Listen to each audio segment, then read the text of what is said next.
No, you never edit the beginning. No, so you I always do. just let me go, and then you put this whole section in the beginning, and that's okay, because it's not polished, and that's what the people love, right? All right, so we're back. Mayhem Performance Coaching Toolkit. We're going to talk about muscle endurance. We just did a podcast, and we were sitting there talking a little bit more. We got a little geeky with it, talked about some of the science behind muscular endurance training, when you should consider doing muscle endurance, when you should actually consider maybe you have a strength limiter or a skill limiter. We're going to dive into, like we always do on the whiteboards, practical application of muscle endurance training. There are so many things that we can talk about here, but we want to give you guys a few tools in your toolbox that you can use to train muscular endurance. And we're going to use handstand push-ups as an example. Brandon over here is going to kick us off with talking about where you would begin with muscle endurance in your training. Yeah, so there's kind of 3 different buckets that we'll use. The first one's going to be isolated. The second one will be mixed. And then the third would be performance. And you could do all of these throughout the year. I know a lot of people are like, oh, we should always start with isolated, and then you would eventually move to mixed, and then eventually move to performance. That may not be the case, because the reality is now that people are competing throughout the year. So there may be a time for a couple of weeks you're doing a lot of performance-based work, and then we want to build your capacity. So we go back to isolated training or mixed training to make sure that we're targeting whatever that limiting factor is for you. So now, using strict handstand push-ups as the example, if we're talking about isolated, this is when we're really trying to dive into improving the actual skill or the movement. So with handstand push-ups, maybe for a beginner, here's like a quick 3-week progression. The first one would be strict handstand push-ups, where they just do 4 reps times 6 sets, and they would rest 2 minutes between. That doesn't look like endurance work, but for someone that's not very good at them, this is actually a great way to build a base before we start building in intensity, which you'll see week 2, same thing, but now they're only resting 90 seconds. And then week 3, now they're resting 60 seconds. And you could build this all the way out until essentially they're doing maybe 24 reps for time or 40 reps for time. So they're actually building in that endurance that we want. The one thing I'll note here, we chose 4 reps because we use this in the podcast as the example that someone could do 10 strict handstand push-ups unbroken. So the rule of thumb here is probably like 40-ish%, maybe even 30% of their max set is what you want to start at. So 3 to 4 reps, we're going to do so many sets, we'll rest, and then obviously we'll keep repeating that. Now this is a beginner, right? So Jake, do you want to talk about what maybe an advanced athlete could do if they were just isolating the handstand push-up? Yeah, so the beginner, we talked about this on the podcast, so go back and watch it. We talk about it at length, but I'm a big fan of starting simple. So simple progressions, why? Because they work. And I would exhaust simplicity, right, till it stops working. At some point, you're going to have to put more advanced protocols in. In the podcast, we mentioned several examples that we get from the bodybuilding community. One of these we would call, the fancy way of calling it would be like a mechanical advantage drop set. These are the point of the Toolkit videos, right? We can get a little fancy with it, right? So mechanical advantage means, it's kind of like a biomechanics term, but how much advantage I have doing a particular movement. So we're going to start with a least advantage and then increase advantage as we go on. A quick example would be like a bench press, right? You have the least advantage when you're pressing directly overhead. An incline, you'd have a little bit more. And a flat bench, you'd have the most mechanical advantage. So what we're going to do here with the handstand push-up, and again, this would be for like a high, intermediate to advanced athlete. You're going to start off with doing deficit handstand push-ups. These could be kipping or strict depending on what your capability is. We have AMRAP -2. It's a simple way of writing 2 reps shy of failure. You'll rest 30 seconds. You'll take the deficit away. Another AMRAP -2, either strict or kipping handstand push-up, depending on what your capability is. So we've increased the mechanical advantage of the movement. We had a deficit, now we don't have a deficit. Rest another 30 seconds, and then your final one, you could increase it even more by actually putting a riser and ab mat on your head, and now doing handstand push-ups, either strict or kipping to a riser. You could rest 3-4 minutes or full recovery, and you could do that 2, 3, maybe even 4 times. That would get pretty gnarly on the total volume you're hitting in that workout. So that's one example. I mean, you could take this kind of strip set or drop set, mechanical drop set, and you could even just not do handstand push-ups. You could go strict handstand push-up into a feet elevated push-up into just a traditional push-up with your hands on the ground. There's a lot of different ways that you can vary this, and obviously a lot of it's going to depend on where your limiters are in the handstand push-up, like what muscles do we want to target a little bit more, and then where your capability is. But again, the principle here would be start simple. The first progression that Brandon showed, where you're just taking 30 to 40-ish% of your total max set, and then literally just milk it for as long as you can. Build volume on that over time, and then start putting in more complexity only when you need to. Brandon, yeah, go ahead and kind of Yeah, phase two. just before we get to mix, just one other thing too that is so cool about like really any training protocol that you do is you can play with this too, right? We just gave a simple example of for the isolated beginner, maybe they're just reducing rest time. So we're increasing the work capacity or more intensity. Another option may be keep it at 2 minutes for a couple more weeks and go 5 reps. 6 reps, 7 reps, if they're able to handle that volume. But there's all kinds of ways. Or sets, right? Or You could sets, go totally. 6, 8, 4x8, yep. 10 even here too, right? Exactly. Like that's building volume, whether you're doing it intra, set essentially with the reps, or you're doing just sets overall. So, and really, Brennan, real quick, touch on when would you build reps versus sets? How would you approach that? Yeah, so typically if someone is already advancing, there's this concept of progressive overload. And it's kind of like the chicken or the egg because it's like, well, if I am able to push, that means you already have adapted. So it's not like you're progressive overloading as you're training. You've already made that adaptation. But I do this based on feedback, believe it or not. So if an athlete crushes this on the first week, there's really 2 options for me. Either I'm going to create more intensity by reducing the rest, or I'm going to add some volume if they're doing a competition where I know they have to hit a certain number, 40 reps in a workout. Yeah. Then I would say, okay, instead of reducing the rest, now I'm going to go 5 reps times 6 sets or 4 reps times 10 sets and then get to that 40 rep mark, which is the goal for that competition that they're doing. The other option, again, is to do both at the same time. That would be for an advanced athlete. I would reduce this down to 90 seconds and then go 5 reps times 7 sets. So now we're getting more volume in with less rest time. But there's all these, that's kind of the point, right? There's so many different ways you can play with this. And the same progression, you could start with 10 different athletes and then adjust it week to week based on their feedback.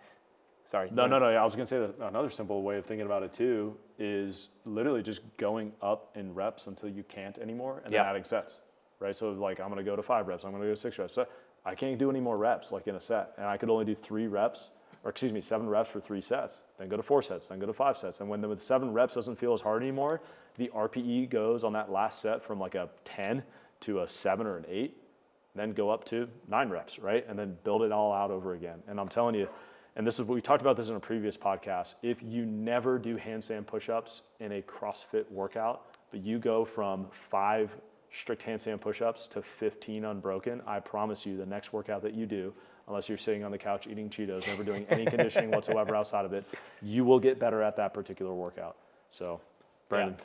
Cool. Moving on to the mix work, now we're adding a little bit more complexity to it. Obviously, we're pre-fatiguing the movements. This is going to feel more like CrossFit. We did a Toolkit video on strength endurance. It's the same concepts that we're using here, right? We have these base layers of we want to isolate the movement, then we slowly start mixing in with some things that maybe pre-fatigue us, and then we'll get to this performance side. So just keep that in mind. Like these steps are all the same, and we build this like nice base layer so that we're good at each piece that we do. With this one, a super simple example. So let's just say 3 sets, there's a 2-minute clock. We'll do a 15 or 12 calorie ski. So now we're pre-fatiguing the triceps, the shoulders, even the lats for stabilizing the handstand push-up. And then we're going to do an AMRAP of strict handstand push-ups in the remaining time of that 2-minute window. This is nice. I love using AMRAPs at the end because it's a self-regulation. So like for maybe one of my advanced athletes, they could do this and they're knocking out 30 reps, believe it or not, in the 2-minute clock. And then for someone that's not as good, maybe they only get 8 reps. And then the goal the next week is, okay, let's see if we can get 9 in the same window, or add time and see if they can get more than 9 the next week. Another thing that's like important to note here, let's just say that this is kind of too advanced for you as an athlete. You do the ski erg, and if you've never tried this, do it like a hard ski and then go into handstand push-ups, it's tough. You could just sub this out for bike erg, right? Or maybe a little bit of interference with the row since your arms will get a little bit pumped. But like a bike would be super simple where you're just getting some respiratory fatigue and then go into your AMRAP strict handstand push-ups if you're a beginner, and then eventually you'll advance to the ski. You want to touch on any of that? Yeah, I don't know if I would add, I wouldn't really add anything to that. I mean, you pretty much covered it all. It's like within each model, there's so many different things you could do, right? You could take, however, maybe you say, if you want to get better at doing extended sets of handstand push-up, but you want to put it in the mixed setting, you could go, hey, week 1, you start off with an AMRAP unbroken handstand push-up and then as many reps in the time remaining. You could take a week 2 to go back to the strength endurance example we did. I've seen Dom do this a lot in his programs. He'll take whatever reps the athlete hit for the unbroken set when they got into it, and then he'll turn it into clusters, right? So if they got 10, he might do like a 4-4-4 the next week so they get 12 total reps, right? And then he'll build that out over the course of 4, 5, 6 weeks or whatever that might look like. So again, I don't want to like shove a fire hose down y'all's throat and give you, but the point of the Toolkit videos is to give you more tools in your toolbox, to get you guys thinking, man, there's a lot of things that we have access to, but also understanding why you're choosing certain tools over the others. So Cool. Go ahead, Brendan. Yeah, and then the final piece is the fun part. This is where everyone wants to get to. They want to be able to do the performance side, which is essentially the sport of CrossFit. But it helps if you're already good at handstand push-ups before you do this. We've all been there where we're staring at the wall in the middle of an open workout or qualifier because we don't have any left in the tank. And that's why it is important that you do some of the isolated and mixed work so that we're building our ability to handle the volume and our ability to endure in the middle of a workout or recover quicker so that we can stare at the wall for 30 seconds instead of a minute before we kick back up. So there's kind of two ways that I classify performance-based training when it comes to muscular endurance. There is interference, which we talked about this in the podcast. That means that it's other movements that will interfere with the targeted movement. So for handstand push-ups, instead of it being other movements that are just isolating the shoulders, it may be a double under, because as we all know, that pumps up our shoulders. Or it may be a front rack walking lunge or an overhead walking lunge, where now we're getting a little bit more pump, but it's not doing like handstand push-up into burpee, into hand release push-up. That all has that same pressing motion. So an example of this, it's just a fun CrossFit workout, right? 4 rounds for time, 50-foot kettlebell overhead walking lunge, 12 wall-facing handstand push-ups, 50-foot kettlebell front rack walking lunge, and then 60 double unders. This would be, actually, everyone go and try this. It'll be super nasty on your shoulders because look, overhead lunge is essentially an isometric overhead. You're doing your handstand push-up. Kettlebell lunge is really hard on the shoulders. I chose kettlebells instead of dumbbells because you can't rest the kettlebells on your shoulders like a dumbbell. And then double unders, like we talked about, is pretty shoulder fatiguing, and your triceps if you're bad like me at double unders. Jake, do you want to touch on the redundant side of this? Yeah, I'll say actually give credit to Brandon. Before Brandon got to Mayhem, I never had language to differentiate between interference and redundant. I would just call it all interference, or I'd call it all agonist training. But having that language helps us kind of really differentiate between the two, because I would say, like Brandon is saying, like before you get to redundant movement, which you can already see right off the bat, like we have strict handstand push-ups, power snatch. We have double handstand push-ups in a workout with a handstand walk. It's like the same thing over and over again. This, you can tell, like this is going to progress into this. You would never start here. You would go here first. So I just a little, I guess, kudos to you, Brandon, for kind of teasing these two out. But redundant movement, I would, again, before I would have called this like the ultimate interference, right? But I love this word redundancy, where again, we've got 3 rounds, 9 strict handstand push-ups, 14 power snatch, the same exact movement pattern, essentially a press overhead with a power snatch. Well, I guess if you're really bad at power snatching, right? Yeah. Press overhead, which we have some of those people. 9 kipping handstand push-ups, and then 50-foot handstand walk. This is the most advanced version of muscle endurance training. And this I would reserve, and I know Brandon would too, for competition prep. I would even say I would reserve this for competition prep for even like semifinal level athletes, right? Like we're not doing this style training year round. I would actually probably go more of this style training, right? If they really needed it. Maybe a little bit more sport specificity with some drop sets and things like that, than going straight to something like this intense, which its intensity from a muscle endurance standpoint, we mentioned the podcast, is actually pretty low intensity from breathing, because, I mean, you're going to be staring at the wall for a little while. Beginners, Brandon and I were talking about this beforehand, I don't see any reason why you would ever need to do this, because again, go back to the point I'm making, if you get really good at doing this, because for a beginner, Josh, if you want to zoom in on this, like how would they, let's say your max handstand push-up, you see this mobility? It's fantastic. This is awesome. Top notch. Let's say your max handstand push-up is what? Give me a number. 5? 5, yeah. How would a beginner approach this? I mean, no joke. I mean, a beginner might be silly from the start and try to go like 3s on the 9s, but it might look like this, like a bunch of singles, right, to get to the 9s. The 14 power snatch, maybe they're silly and they try to go 14 unbroken. And then these are all singles here again too. And then the handstand walk, they're basically going 10 feet at a time before they fall over. Like they're not even getting any good dose response, to use a classical CrossFit programming word, from that workout. You're going to be much better served going back to the basics, building that max unbroken set, getting to, I mean, at least, how many would you say before you start playing with something that's high? Yeah, I mean, I like to get it where it's 50%. So like that would be that's 18 good. Unbroken strict handstand Yeah, push-ups, that's or good. maybe even more. Like there's no perfect rule of thumb there. You need to get as many as you can. No, I love that. I've actually, yeah. So if we're saying, hey, where do you start with building out your reps? Around that 40-ish%, maybe upwards to 50. Yeah. If you have a workout like with 20 strict handstand push-ups in the middle of it, you should be able to do, that's 40. Maybe not that quite that high, but that's a good rule of thumb, I think, Yeah. to work off of. Well, So- they wouldn't do 20 unbroken if they were only Yeah, doing right. 20. Yeah, touche. Like Yeah. if you can do 40 Yeah. strict handstand push-ups unbroken, then your rule of thumb is you should be able to do 20 unbroken in the middle of a workout. So that's kind of what I mean by that. A quick thing, because I know everyone's going to be like, oh, I love this and I want to try something like it.